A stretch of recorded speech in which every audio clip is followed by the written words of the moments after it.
So today we're going to be talking about 5 ways to improve Bitcoin.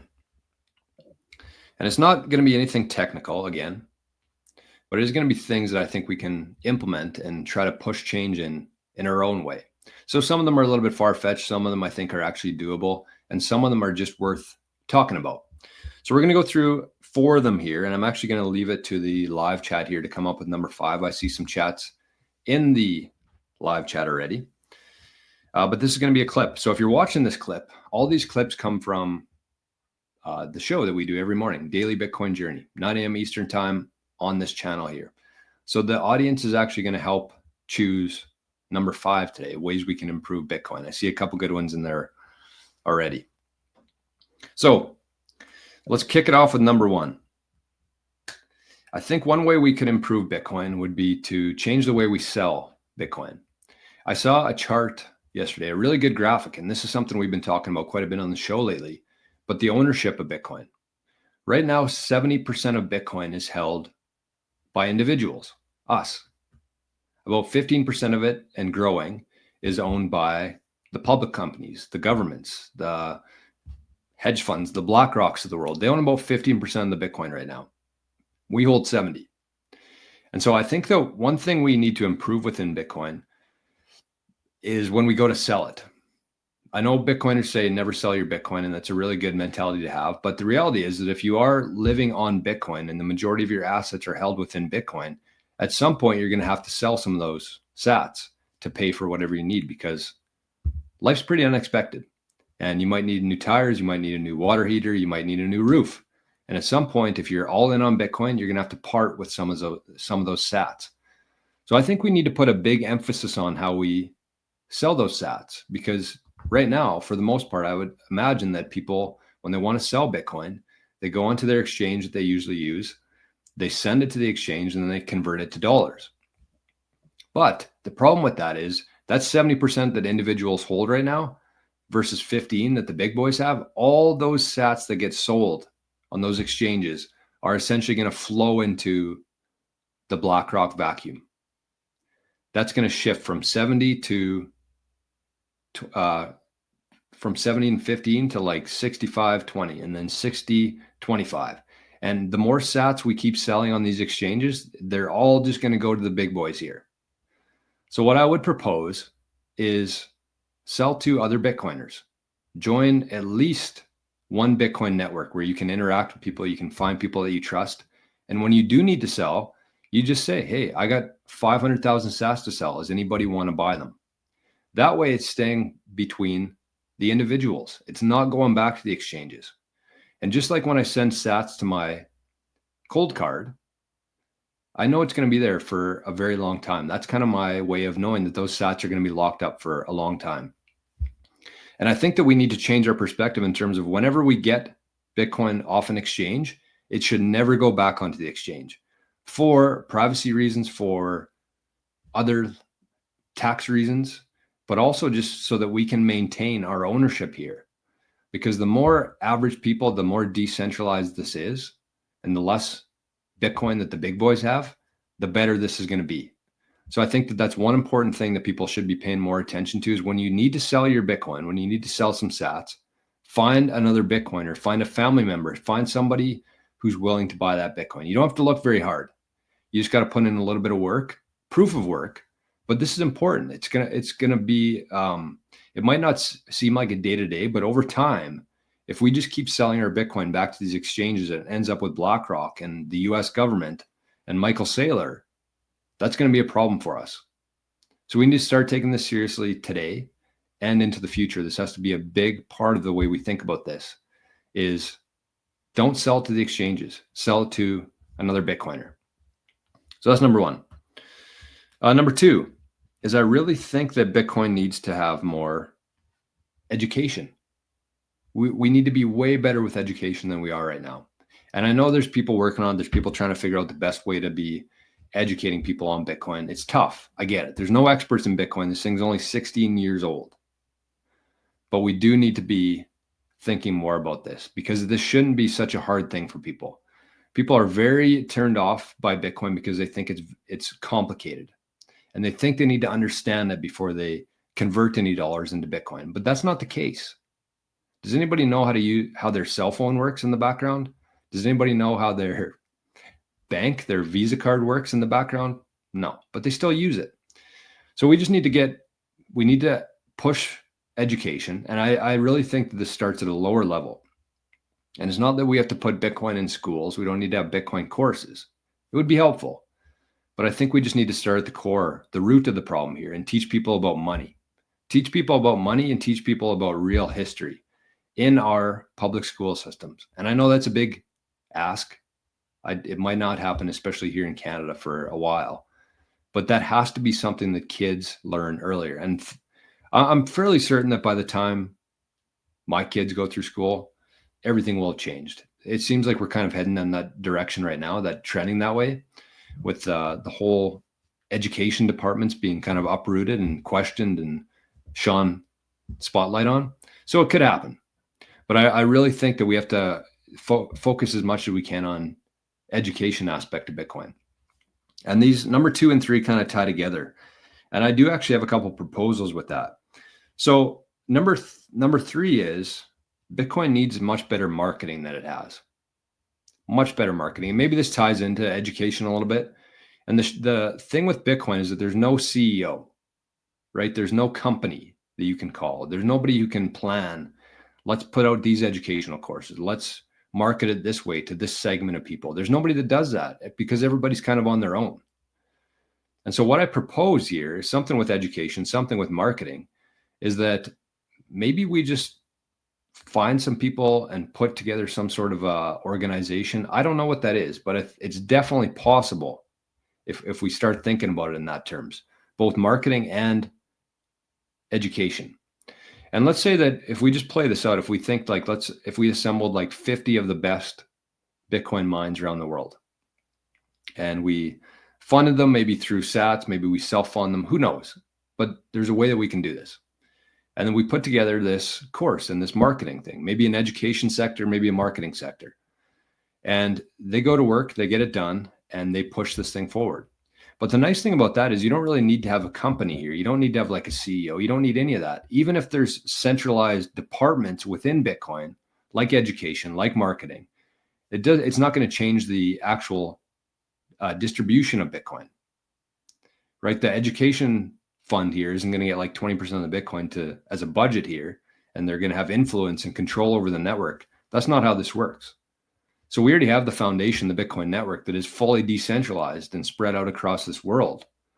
But if we just allocate some resources to education, to marketing, and maybe a couple other things, and we hire teams to do this, it's going to happen eventually, and people are kind of organically being exposed to Bitcoin and learning about Bitcoin. But I think that this would just be the jet fuel that we need. And we might be running out of time, truthfully, because when the US government shows up and announces that they're buying Bitcoin, it's pretty much over for the average person, which is unfortunate, but it is the reality of things. So that's number 2 and 3 is more education, better marketing. And this one kind of ties into this. Number 4 kind of ties into this as well. But I think that if Bitcoin had a different name, it would be much more popular. And this is my theory. This is my theory on Bitcoin. That if you took the characteristics of the dollar, the supply cap, the issuance schedule, the control, the everything. If you had a list of characteristics to do with the dollar that we use every day, and then you had another sheet that had the characteristics of Bitcoin, and you could compare them back and forth. One has an unlimited supply of trillions. One has a fixed supply of 21 million. And you went line by line. And it didn't say dollars. It didn't say Bitcoin on it. It just was 2 sheets, characteristics of a good asset. And you asked people, you had 1,000 people in there. And you said, which currency would you rather use? Which currency do you think would be better for the world? 1 or 2? Not dollars or Bitcoin, but 1 or 2. I guarantee you, out of those 1,000 people, there's probably 1% of bozos out there who just don't have a clue about anything. But I would say 99% of people would choose Bitcoin without not even knowing what it is. That would be the key there, is that they didn't have the name Bitcoin on it. So I know it's hard because on one side of things here, you have a name a brand, a logo that the entire world recognizes. So that's like a very positive thing for Bitcoin itself. On the negative, though, that also carries all this baggage from the last 16 years of negative marketing around it, which is hard to overcome, as we've seen. It's very difficult for people to twist their mind and understand that maybe everything I've heard about Bitcoin isn't necessarily truth. So if we change the name of Bitcoin, we would have a fresh start. People might look at this thing more objectively. It wouldn't carry all the environmental concerns, the used by criminals concerns, the Ponzi scheme stuff. So that's kind of the hard part for me, is like, which one's more important, it being globally recognized or carrying all this baggage around? So number 4 would be potentially a different name. And this might play out organically too, because I think that over the next 5 years here, there's not a whole lot of people who are going to be knowing what the price of Bitcoin is. Because when we get to a price of $1 million per Bitcoin, which I don't think is very far away, at that point, it's going to be 1 sat, which in every 1 Bitcoin, there's 100 million sats. So 1 sat equals 1 cent. At that point, I think we're going to start measuring the price in sats instead of Bitcoin. So this might happen organically. We might kind of shed our skin, our baggage behind organically, which is probably better instead of forcing it on people. But that would improve Bitcoin. Would be a different name that people have no ill feelings towards, and they don't have 16 years of negative press around Bitcoin. So that's number 4. And like we mentioned here, we're going to go to the chat here for number 5. So we'll see. We got a couple in the chat. I got a couple from Noster, and maybe we'll spend the next 5 minutes here picking the right one. So that's my 4. Change the way we sell Bitcoin, number 1. Number 2, increase our Bitcoin education resources. Number 3 would be do some better marketing within Bitcoin. Help explain it to people. 2 and 3 kind of tie together there, but that's okay. And number 4 is maybe we change the name of Bitcoin.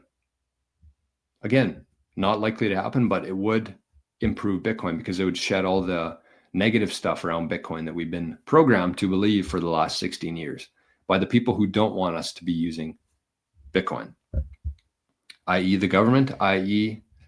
the media.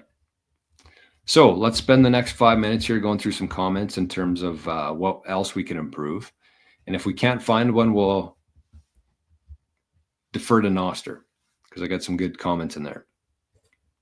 Time lock wallet. I think that these already exist. I think that this is something you have to remember, that Bitcoin is programmable money, which is kind of cool. It's programmable money. But the thing about that is you actually have to, well, I guess you could use it for your own applications, but you have to come to a consensus within the network. So if we do want to change something, we could. It's not up to one person or one group of people. It's up to the majority of Bitcoiners, the consensus. I love this one. This would be a great idea if there's a way that Bitcoin UTXOs could automatically consolidate. And I do believe probably within the next couple of years, we will see something like that. I do, because again, it's programmable money. You have the ability to do things like this. I already got that one. No wonder you and Rajat work so well together. What about Forrest? I don't know. That's a good question. Forrest is just a good dude. We kind of got all 3 bases covered with Maple Bitcoin. We got the West Coast, Forrest. We got Central, me, and we got East, kind of East, Rajat. So we got all parts of Canada, all different perspectives and expertise. But yeah, that's kind of why me and Rajat started chatting, actually, because we're both come from finance.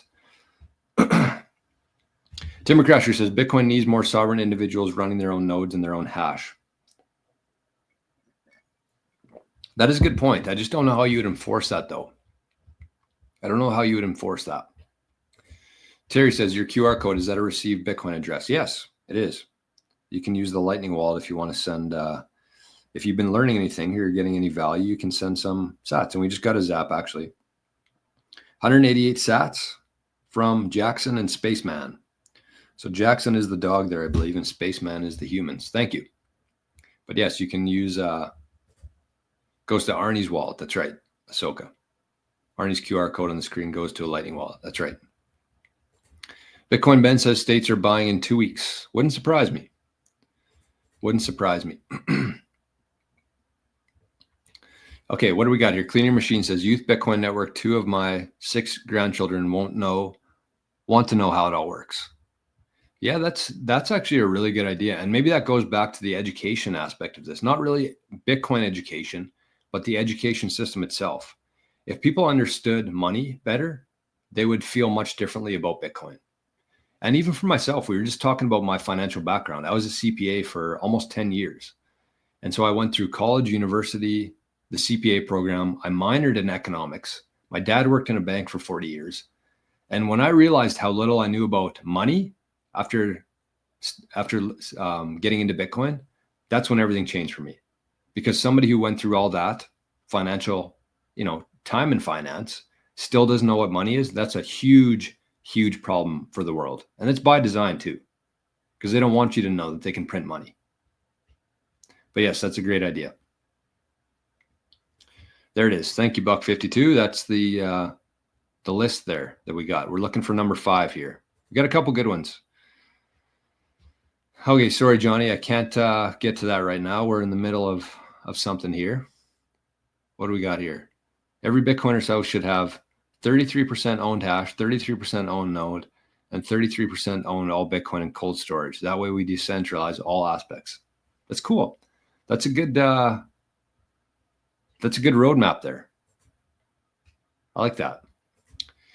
Buck52 says, get mainstream media, quit bashing Bitcoin and creating fear. Yeah, that's kind of what number 4 was kind of based around, is that the media has just bashed it as much as they can do. And it just hangs around in people's minds, because when they've actually spent 0 time learning Bitcoin for themselves, all they have to rely on, their opinions are all based on what they've heard from other people. And the majority of people that they hear are from their phones or on their TV. So that's why there's such a negative connotation around Bitcoin. All right. Eric says, payment processors could offer incentives to small businesses to accept Bitcoin as a payment method. Payment processors could offer incentives. Yeah, except the problem with that is, Eric, is that payment processors don't like Bitcoin, because when businesses are accepting Bitcoin over Lightning, their 3% fee disappears. Right now, the payment processors make every company on earth that makes money, they don't even have to make a profit, but if they make money selling things, the payment processors get 3% of every single transaction that happens on earth. Do you think that they're going to want to incentivize Bitcoin, which they don't make any money off of?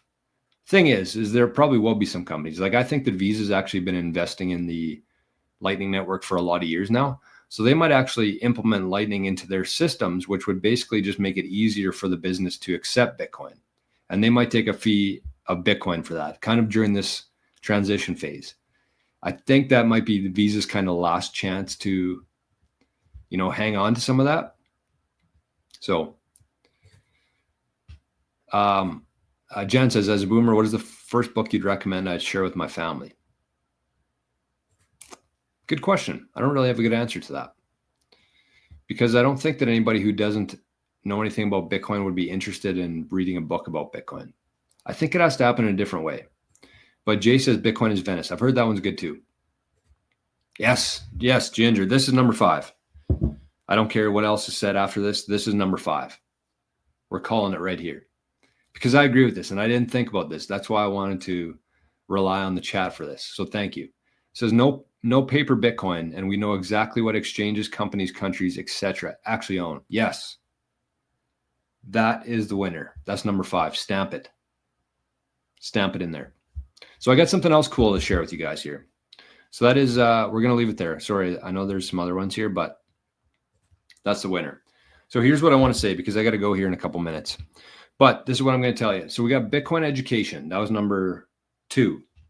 And I want to share a couple things here. So number 1, if you are somebody who's just new into Bitcoin, you want to, round out your knowledge. You want to learn about security, key management, UTXOs, all this stuff. Consider joining the Patreon. It's 365 days of Bitcoin, 1 Bitcoin video every day for a whole year. We're on day 42 today. All videos are about 10, 50 minutes long. Plus, you're going to get a nice certificate at the end of it. And who knows what that will be worth one day. Not financially, but like overall, what it'll be worth. Who knows? Might be worth nothing, might be worth a lot. Number 2 is we got our new channel, Maple Bitcoin. I want to bring this up here quickly for everybody to see, because there's going to be a lot of focus on Bitcoin only education from these 3 guys here. So this is another really good way if you're interested in learning about Bitcoin without having to pay a fee for it. I mean, it's a little bit different. This is a lot more in depth and, timeline, because you have to keep in mind here that, within Bitcoin, there's a lot of information. You can pretty much find whatever you need to online for free. That's the world that we live in now. But with something like 365 days of Bitcoin, it's a journey, it's a process, it's where to start. That's what you need to know. You need to know 2 things: who you can trust and where to start. You have all the information you need out there. But that's why the 365 days of Bitcoin is good, because it's in order of things you need to know. So Maple Bitcoin is for a little bit more well-rounded, I would say, overview. But looks like we had quite a few people subscribe over this show today, which is kind of cool. So Maple Bitcoin, check them out, or check us out. I don't know if I already put this in the chat or not. Did I? Yeah, I did. So that's there. That's number 2. And then finally, something I want to share for people here. Just, I don't know, I like doing this stuff. But one thing I'm going to do is I'm actually coming up with 8 things for Bitcoiners. Basically like the 10 commandments of the Bible, thou shalt not, etc. But it's going to be the same for the Bitcoin version of it. So I'm going to call it 8 Satoshis. It's a venture that's coming in the future, but it's going to be called 8 Satoshis. And I have 8 things on a piece of paper, a nice document, easy to read, easy to follow, that you can just kind of keep and you can refer back to, or you can share with friends or family or whoever. Anybody you orange pill or get into Bitcoin, you can send them this. So I was going to upload it onto a website and share the link on there, but I want to do something a little bit different. So what I'm going to do is I'm going to create 88 of these. I'm not going to sell them. I'm not going to launch a coin or anything like that. They're going to be free. So just before everybody gets their panties in a knot here, it's okay. It's going to be free. So what you're going to do, you're going to send an email here. You're going to put the title is going to be 8 Satoshis in caps. So I know. I'll send you a copy of it, and I'm actually going to go through. This is going to take me some time, but I want to do this. I'm going to put a serial number on each. So it's going to be number 1 of 88, number 2 of 88, number 3 of 88. It's going to be kind of like a collector's item that might not be worth anything. It might be worth a little bit in the future. Either way, I want to kind of reward the people who are here watching the show today and who have, been following the channel so far. It's going to be a very good guide for people to just kind of bookmark, keep fresh in their mind. It's going to help you secure your Bitcoin for generations to come. So this is going to be the inaugural launch of 8 Satoshis today. And again, I'm going to serial mark these in order of emails received. So if Ahsoka sends one at 9:36, and then Buck52 sends one at 9:37, Ahsoka is going to be number 1 of 88. Buck52 is going to be 2 of 88. So again, this probably isn't going to be like a resale thing. People are going to be able to replicate this, but I still think it's kind of cool. So once we get past the 88, then I'm just going to kind of post it for everybody to have. But I wanted to give a little bit of an incentive here for people to shoot me an email, get the PDF or the copy of this in a kind of customized way and a collectible way. I'm a collector myself, so I like doing stuff like this. So that's my proposal to you. So again, just to round this out, we had change the way we sell Bitcoin, sell it to each other, improve our Bitcoin education and start at a very grassroots level with the kids in schools, teaching them about money, which will eventually evolve into Bitcoin. Number 3 is we needed a better marketing team. Maybe we start hiring Bitcoiners to start marketing this thing a little bit better.